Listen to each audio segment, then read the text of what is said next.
how do you see this whole scenario? Look, this latest attack is basically one in a series of attacks that have started. This is one of the more audacious attacks that has caused so much of an uproar. But the Baloch freedom fighters have been launching attacks on targets which they've been picking up and have been achieving some remarkable success. So much so that senior political leaders in Pakistan, the Pakistan army will never admit it, but senior political leaders in Pakistan are now openly saying that the Pakistani state authority or the writ of the state has ceased to exist in virtually all of Balochistan. And it's the militants and the freedom fighters who are actually dominating the security scene. So this attack is just the latest in the series of some pretty spectacular attacks that they have carried out in the past. So nothing, in that sense, nothing extraordinary about it. But yes, the attack in itself will really hurt the ego of the Pakistan army and will probably raise significant demands for some kind of a steamroller military operation against the Baloch, which we might see in the next few weeks, maybe even days. And also women and the child already been released. Yes, so look, one thing you have to give to the Baloch freedom fighters, I think they have been extremely chivalrous even in their attacks.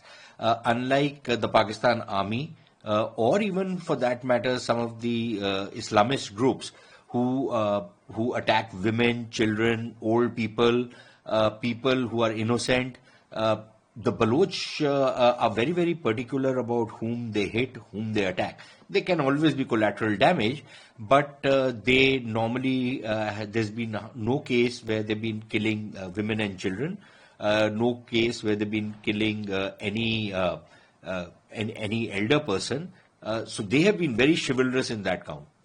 I don't think anybody can say the same about the Pakistan army, which in its operations goes into the houses of the Baloch people, insults their women, beats up their children, catches hold of young men and even women, and arrests them without any legal process, tortures them, and in some cases has been responsible for the killing of young students. These are university-going students in Punjab or even in Balochistan or in Sindh.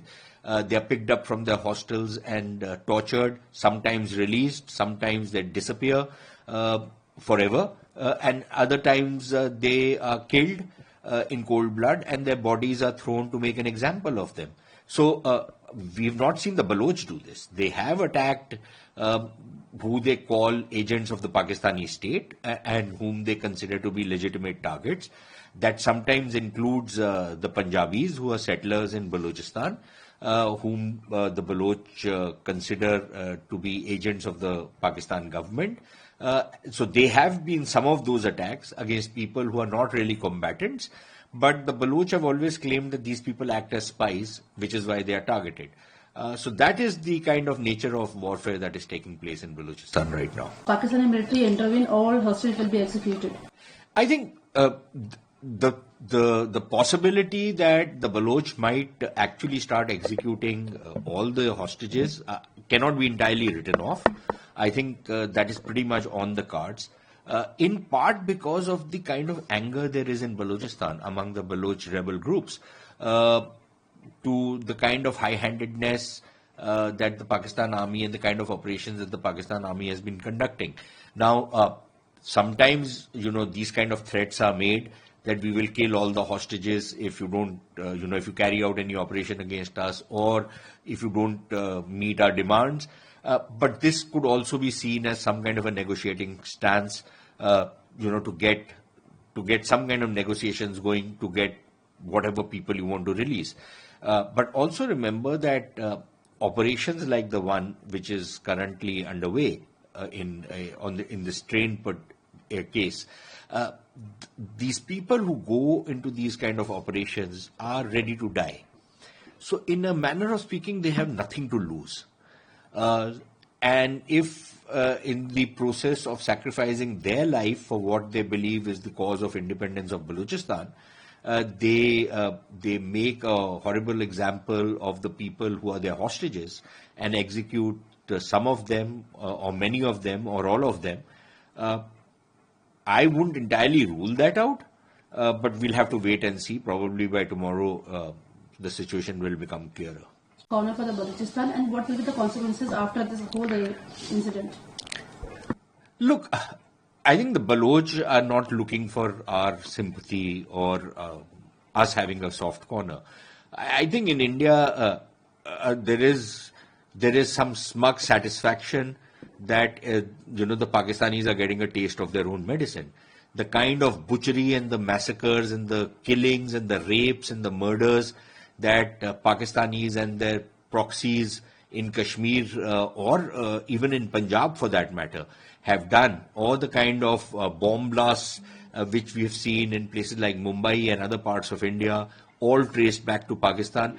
I don't think there will be any sympathy in any Indian. Of course, there are some Indians who will sympathize with the Pakistanis. They will side with the enemy anyways. But I think most Indians would not have any sympathy, will not shed any tear for the Pakistanis. Because like I said, this is just deserts which are being meted out to these guys. The kind of stuff they have done in India for almost 30 years, even longer, 40 years, is something that they deserve what they are getting. Now, what are the Pakistanis going to do in future? I would imagine that what is likely to happen, there are 2 or 3 options. One is that they continue doing what they are doing, but they're losing the plot, they're losing the game, and it's clearly not working, which means that, you set up a kind of a stooge political government, the head of which is a person who has been linked with death squads, who's seen as a puppet or a tout of the Pakistan army, who has become immensely wealthy because of the kind of stuff that the Pakistan army has done for him. So he speaks the Pakistan army's voice. That these kind of puppets are put in place in politics. They continue to carry out the kind of brutal operations they are doing against innocent Baloch. That could be one way that they will continue. The other option is that they will carry out a steamroller operation. They'll bring in the army in large numbers, carry out this operation. Basically, it's a kind of a scorched earth operation, razing villages, towns, killing people, in the hope that this will bring peace. I don't think it will, because I think it will only strengthen the independence movement in Balochistan and give even more recruits than what the Baloch are already getting, the Baloch fighters are already getting. The third option is a political option, which is that the Pakistani state starts a process of reconciliation. But again, I don't expect the Punjabi Pakistani to be able to do that simply because they consider Balochistan to be a colony. They'll keep saying our Baloch brothers and stuff like that, but essentially Balochistan is treated like a colony by the Punjabis. So I don't see them taking the political route, also because it's a much more difficult path to take. And that means not interfering in politics in Balochistan or for that matter anywhere else in Pakistan. And that the Pakistan army cannot ever agree to, simply because that you have a government in Islamabad which is a puppet government. These are people who won only a handful of seats, and yet they were given a majority in parliament. They have no legitimacy. There are Baloch leaders who have resigned from parliament saying that, look, elections or parliament have no meaning because everything out there is decided by the army. Now, if that is the kind of political approach Pakistan army is going to take, I think it's bound to fail. So all in all, given these 3 options, I don't see any of them actually succeeding to bring any kind of stability or peace in Pakistan. Maybe the peace of the graveyard, if the Pakistan army carries out these brutal, all-encompassing kind of operations to butcher the Baloch, they might be able to restore peace for some time, but I don't think they have succeeded in the last 25 years. I don't think they're going to succeed anymore. So that is where we stand right now. I think the things are only going to get worse before they get better, if at all.